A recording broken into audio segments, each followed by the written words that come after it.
Here we are on the front of our Grand Design Imagine 15 RV. We're going to do a technical walkthrough, bring you through the items on here, a little bit on their operation, a few tips and tricks along the way. If you want more information on these items, or if your item's different name brand, you may be able to find that on our Helpful Hacks section of the Great American RV YouTube channel.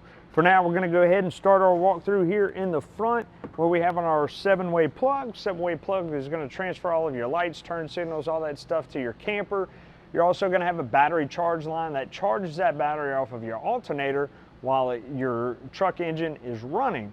You're also going to have your brake control line that pulls off of your brake controller and signals those brakes to activate. Speaking of brakes, you're also going to have this lanyard right here with the clip. You need to clip that on where you hook your safety chains on your receiver hitch.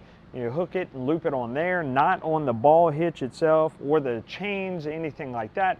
Because what will happen is if that hitch breaks, this will go with it. You want this to stay with the towing vehicle. That way that pin will pull out of that breakaway box and activate the brakes on our trailer. Now this will only happen if we have a good solid 12-volt battery on our unit. So if it's not charged up, not a good battery, then it's not going to activate those brakes and bring it to a stop.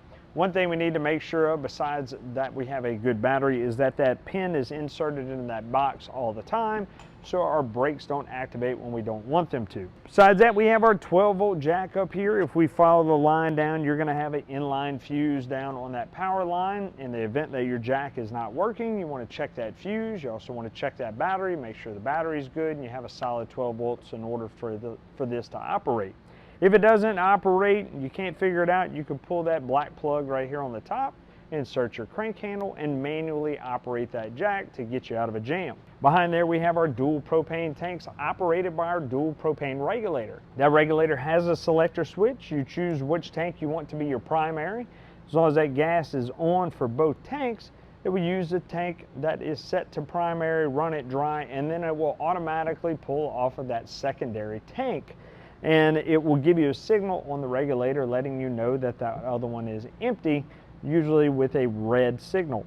Now once you swap that dial over to your secondary tank, that is now your primary. It should, if full enough, give you a different signal on there, and you can go ahead and get that other tank refilled or replaced. Behind that we have our battery rack where we'll store our 12-volt batteries. Here on the driver's side of our unit, of course, we have access to our pass-through bay right here with a little light in there.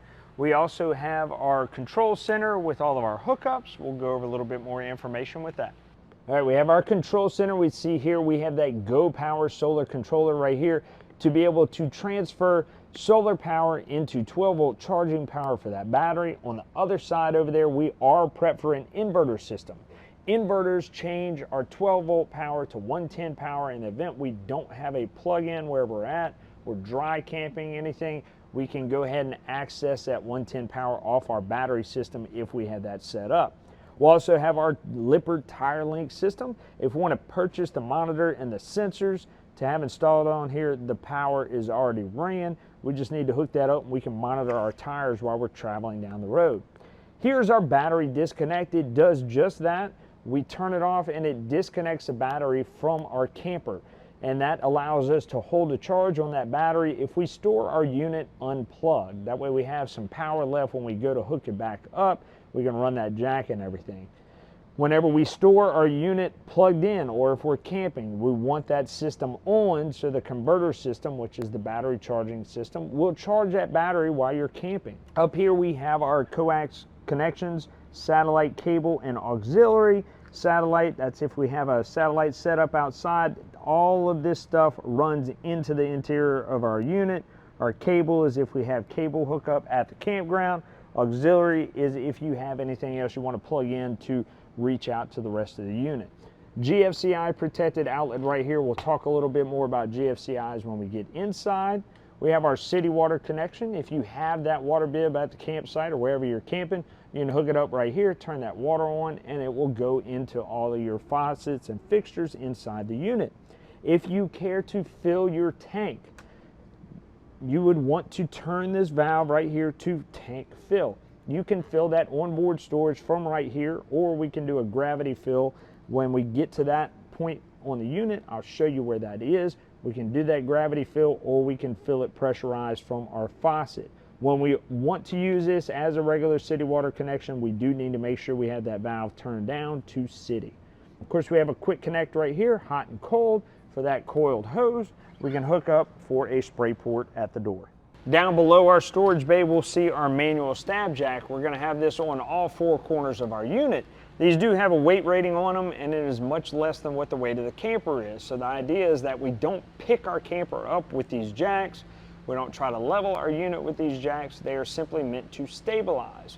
If we want to level out our unit, we want to get the stacker blocks, put them under our tires as we back that unit up onto the pad, get it leveled left to right, and use our ton jack to level it from front to back.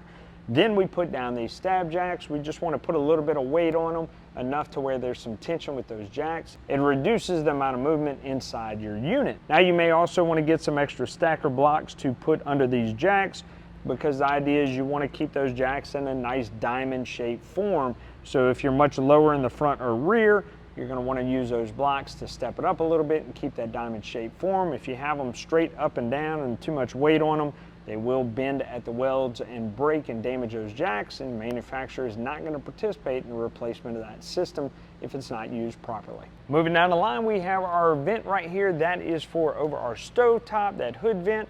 If we want to go ahead and kick that on and ventilate out while we're cooking, we can do that, but there are two tabs on here. We want to make sure those are open so that air will actually ventilate out. Close them when we store them if you wish. That way no insects or rodents can build a nest in there. Here we have our black tank flush. We're going to talk a little bit more about that as we talk about our black and gray tanks down here. So here we have our outlet for our tanks. We have a gray valve handle right here, a black valve handle right here. That is for our gray tank and our black tank. This is where we'll hook that sewer hose up to go to either our dump station or the sewer station at our campground. Now our gray tank is going to be our shower water, which is mainly just soapy water, toothpaste, kitchen sink type stuff. No big deal. You can leave that valve open all the time as long as you have that hose hooked up to the sewer station. Our black tank, however, is everything that goes down our toilet, so that's all sewage. All that stuff can dry up if we don't keep water in that tank, so we want to keep that tank valve closed all the time until we are ready to dump. So the situation goes, we're ready to dump, we pull that handle, we dump everything out of there. We can go get a hose and hook up to our black tank flush right there, which will lead to a jet on the opposite side of that tank, and push the debris out to this valve right here and flush out that tank. Now it does a pretty good job. If you want the next step, the pro step in flushing out that tank, you can find that in our helpful hacks section under black tank flush. But we always want to keep water in that system, so keep that valve closed. Now once we're done flushing out our tank and we're satisfied, we disconnect that black tank flush hose, shut all that off, close our valve to our black tank, then we go inside to our toilet and we hold down our pedal, and we want to fill that tank up with several gallons of fresh clean water and then add our chemicals in there. That will help any debris in there from solidifying. Also, while you're traveling down the road, that water will slosh around and clean up anything that might be stuck to the side walls of that tank. Of course, you're also going to see another stabilizer jack. Like we said, you're going to have that on all four corners. Also next to that stabilizer jack, you're going to see that red and blue line. Those are your low point drains. You're going to use that whenever you winterize your unit. You can either check your owner's manual for more information on that, or you can find that video on HAP's Helpful Hacks section. Here on the back of our unit, we are pre-wired for that Furrion backup camera system. If we want to upgrade that system, we already have power ran to it. You click on your running lights on your vehicle and it'll emit power to that camera to operate so you can see behind you while you're backing up or traveling down the road. We're also going to have our 30 amp twist lock connection right here. It is to be put in right here, twist, lock it in. You want to put that retainer ring nice and tight on there. That way kids running around, they don't trip over that cord, pull it out of the camper and disconnect power to your unit. We also want to make sure we plug this in first and then go plug it into our shore power so we don't cause any arcing or anything at this plug. We also want to make sure our AC units are turned off so we don't have any surges on that compressor. We're also going to find that factory supplied ladder back here. That is to gain access to our roof. That's very important because we need to maintain our sealant on the roofs and ensure that there's no peeling, cracking, or deterioration of that sealant, allowing water to be able to get into our camper and damage it. That also goes for all our sealant around our windows, our doors, anywhere pretty much where something was added onto our unit or a hole was cut in order to put a window in. we need to check the sealant around it every 60 to 90 days to ensure there's no cracking, peeling, or deterioration, allowing that water to get in. Manufacturers do not participate in anything after the first 90 days. It is customer maintenance to manage that and take care of it. We also need to get on our roof and wash it at least once or twice a year and ensure that we are keeping up with the maintenance on that rubber. Also makes the sealant a lot easier to see if it is damaged. And we also need to check that rubber after a trip to make sure no low-lying tree limbs have damaged it, causing any holes, allowing water to get in. We're also going to find our Furrion tankless water heater system, which will give us that endless hot water. We'll go over the operation of that when we get inside. And you'll notice right here we have a quick connect spray port for that blue coiled hose that we have. And if we want to add a little wash station right here on the back. Here on the driver's side of our unit, once again, access to our pass-through bay. You'll see a little black box in there. That is for our inverter prep. Inverter prep is the pre-wiring that's already there if we wanted to add an inverter. Inverter changes 12 volts to 110, so if the event that you are dry camping or pulled over at a rest area, you need 110, charge phone, do small appliances, you would install that inverter and that would be able to do that. I mean, of course, we have our 12 volt powered awning. We have our lights up under here, also 12 volt. All of that stuff will run off of your battery power. If you have any issues with your 12 volt appliances, you're going to check that 12 volt fuse panel in there. We'll show you in a little while. Important thing about our awning is it is a sunshade. Mainly, it is not intended to keep you if it's storming outside or anything like that. You want to go ahead and roll that awning in. You don't want to leave it out in the rain. Water is going to puddle on there and it will collapse, causing damage to the awning as well as safety for anybody that's under it. So you want to make sure to just roll that awning in. If you're leaving for an extended period of time, definitely roll it in. Windstorms, anything like that, roll that awning in. You don't want to take the chance of it being damaged and have to deal with that insurance claim. Another thing we need to remember about our awning is we may get some light rain on there, some dew. We also may get some condensation from our AC that drips on there as well. Anytime we roll our awning out, we need to pitch it either to the front or to the back, meaning we need to add a little lean to it. Now we're going to show that example here on the front, but you can also do the same thing on the rear depending on where you want that water to run off, and just grab right here at this hinge point and we're just going to pull it down. That gives us enough angle that water will run off of there. Ready to roll that awning in. Go ahead and push it up and we can roll our awning in. Here on the rear of our unit we have our little gas stove in this compartment with our gas line. Grab that gas line, pull our stove out, or griddle I should say. Pull that out. We do have access to be able to put this quick connect right here under our J-wrap. We'll find one sticking on the frame, that female connection.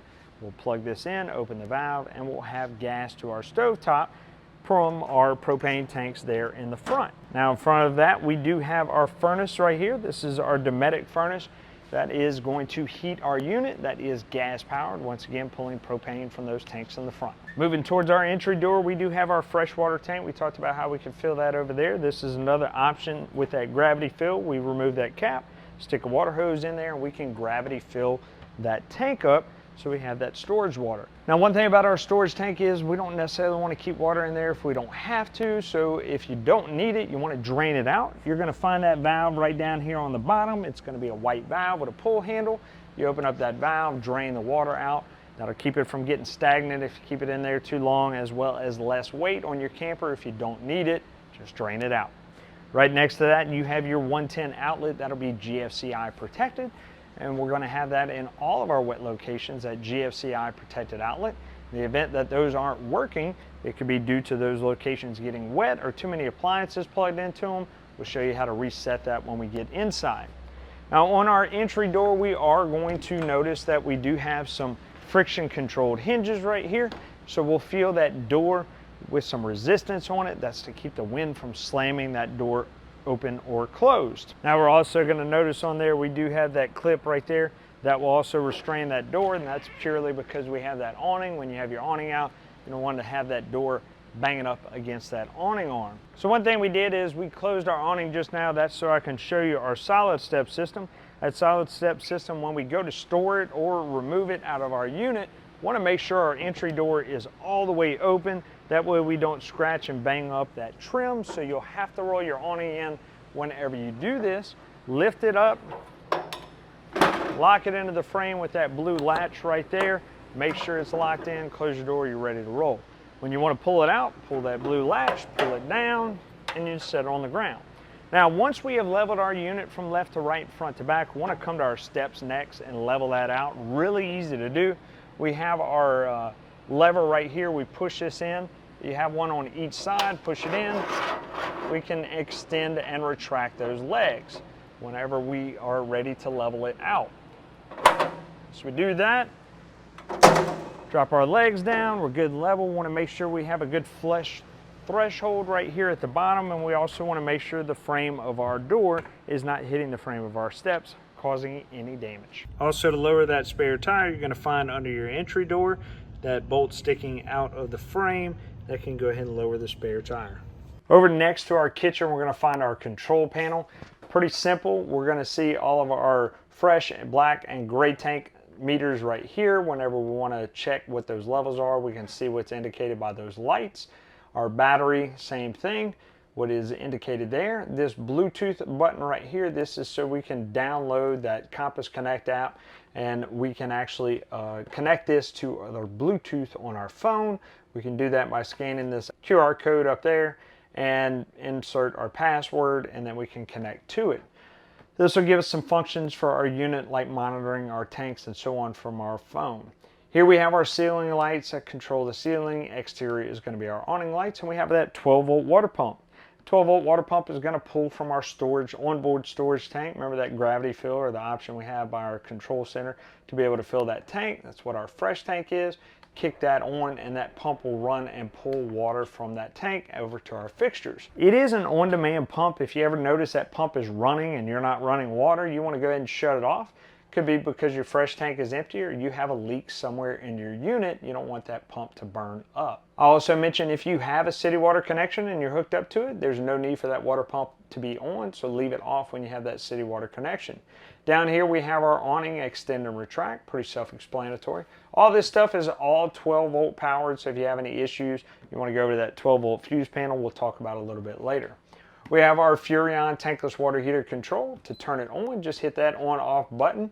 Our number up here is going to be the set temperature for what we want our water to come out at, and we can adjust that by clicking up and down right here. Our power light lets us know that system is on. Of course, we have Fahrenheit and Celsius options. We can click right there to swap between the two, and that flame light will come on whenever we turn our water on, our hot water on, and that lets you know that flame is lit. It will read out the current temperature of the water, and it will continue to rise until it gets to our set temp. Our kitchen, fairly self-explanatory. We have our sink right here, be able to store it down when in travel, or if we want extra counter space, we'll have our faucet, be able to turn it on and it will drain out. Of course, we want that down when we travel. We have our 2-burner Furrion stove, cooktop, glass cooktop to add more counter space, but we want to go ahead and open that up whenever we want to cook, down when we're in travel. And we can see right here we have 2 knobs. We'll turn it, push that knob down, turn it to the flame sense while still holding it down in order for that to light. We'll notice those knobs turn up red whenever you turn them on. Lets you know gas is being emitted out of that system. Little safety trick right there, which is nice. Little switch right there will turn them blue. They will still turn red whenever you turn them on. You also have your 110 microwave right there, and you have your 110 control center as well as 12-volt center right here. So all your 110 breakers are here, 12-volt fuses are there. Everything is labeled so you know what they go to. In the event you have a problem, you come over here and check it out. You're also going to notice behind that probably a little fan running. That is your converter system. That converter system is basically your battery charger. It changes 110 power to 12-volt power. Anytime you're plugged into shore power, a little converter will be running and charging that battery, and that fan in there is there to keep it cool. Up here we have our AC system. Just for the cold air, our furnace will work off of actual thermostat on the wall. So for here we have our fan option, which will just circulate air in our unit. It won't cool it. We'll have to go to our cool option, which has 3 settings for the fan as well, and that will actually cool the air. Our dial over here is to go from cold to colder, and this is where our air will emit out. We have no ducts in this unit, so this vent right here needs to stay open in order for that air to circulate out. This side will be our return. This is where the air gets sucked in. It does have a little filter on there. We need to keep that clean so we're not restricting any air on that AC system. We do have our Murphy bed in here. You can go ahead and flip that couch down like so. We have our travel latch right here. click that and that'll drop down our Murphy bed for sleeping area. A couple of night lights right there for reading. We want to put it back, lift it up, reinsert our travel latch right there, and then of course we can flip our couch back up right there for more sitting. Dometic thermostat right here, pretty self-explanatory. We have our dial right here to go ahead and kick that furnace on. We'll just click that over, and then we have a dial down here at the bottom to be able to raise that up in order to activate our furnace. Once again, gas powered. That hot air is only going to come out of those vents around the floor line, not through your ceiling. For entertainment, we have our TV up here. If we were to go ahead and pull that TV out, we're going to notice over here on this side that coax plate with two coax connections, one for cable, one for satellite. We're also going to notice a little button on there and a light off to the side. And when you hit that button off and on, that light will turn off and on. The light indicates our 12-volt boost. If we are searching for air antenna channels, we want that light on. That way we are emitting a stronger signal to be able to pick up more channels in that area. When we are searching for cable channels, if the campground we're at has cable, we want to turn that off. So just click that button, shut it down, and then scan for cable channels. And here we have our Norcold refrigerator, 12-volt operated. Open it up. We have our freezer down there at the bottom. Storage and everything in there. To turn it on, we go ahead and hold down that button right there to kick it on. After we turn it on, we got to hold down that moon button right there on the side till it blinks. Then we can change our levels as far as how we want it from cold to colder. The one to the left being our refrigerator box, the one to the right being our freezer, as far as how cold we want it.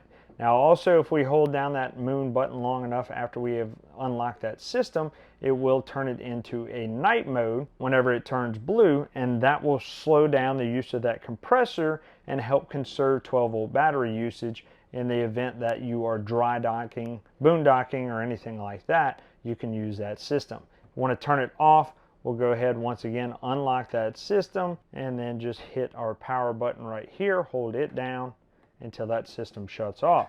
Now that's how we want to store our unit whenever we're leaving it unplugged.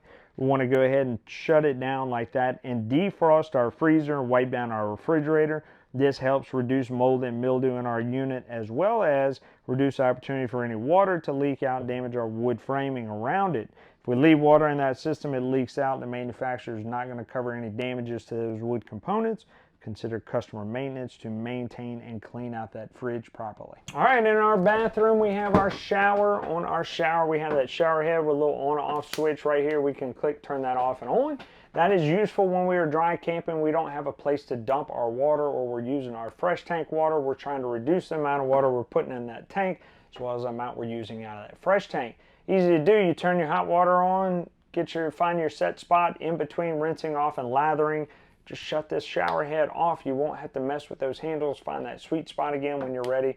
Click it back on and you can rinse off. On our toilet, we're only going to put number 1 and number 2 in there, right? Liquids and solids, that's it. Plus our RV toilet paper and chemicals. Don't put anything else, it will clog up that piping system. So whenever we use it, number 1, it's just liquids, right? Hit that pedal, flush it down the drain. Number 2, we have solids. We want to barely push down that pedal down there at the bottom and begin to fill that bowl up with water at least half to 3/4 of the way. That way there's enough water in there to flush those solids down that system.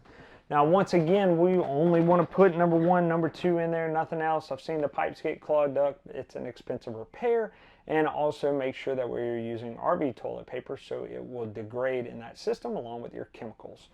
Also in here we do have our GFCI main outlet. That outlet is going to have 2 buttons on it, test button or reset button. In the event your outlets, any of your GFCI outlets don't operate, want to hit that reset button to see if that system will kick back on. If it re-trips right away, we need to go check those outlets, make sure nothing is wet, or if we have a bunch of appliances in there, griddles, coffee makers, so on and so forth, plugged in GFCI outlets, want to unplug those items, reset that system, and then plug them in one at a time. You may be drawing too much amperage on that system. We're also going to notice in here we do have a vent in the bathroom. That vent is to be used whenever you take a shower to help reduce the heat and humidity in here and reduce the opportunity for mold and mildew. On our kitchen table, it will slide and adjust down. We can do that by opening our lever right here. If we need to tighten it up any, we can turn that knob in order for it to attach tighter. Once we've loosened that knob, we can go ahead and just push it down, and it will drop down, and we lock that back into place to keep it there. Want it up, a little hydraulics will help us lift it back up, and we once again lock it back into place. Hiding in the corner next to your sofa, you will find this COLP detector. This is going to alarm you of any cautious gases that enter your unit. You'll notice a little green light on there glowing. A green light lets you know that unit is powered up. It is hardwired into your 12-volt system. We need to check this. It does have a little alarm on it. Check that alarm before we go camping. Make sure it's working properly. They do have an expiration date printed on the front, sometimes on the back. And once it hits that expiration date, we need to make sure we go ahead and change that out. Same applies for our smoke detector mounted on the ceiling. It is powered by a 9-volt battery. We need to go ahead and check that stuff and make sure it's working too to keep our stuff safe and orderly. Well, we hope you found that resourceful, but wait, there's more information on our Great American RV YouTube channel. This channel right here, find the playlist Hap's Helpful Hacks. We go over different products in this unit, and we'll take a deeper dive with more diagnostics, more information, as well as helpful tips when you're out camping. Tell your buddies, tell your friends, like, share, subscribe, do all those awesome things on YouTube, TikTok, wherever you found us, and keep watching here at Great American RV Superstores, where we bring the how-to you.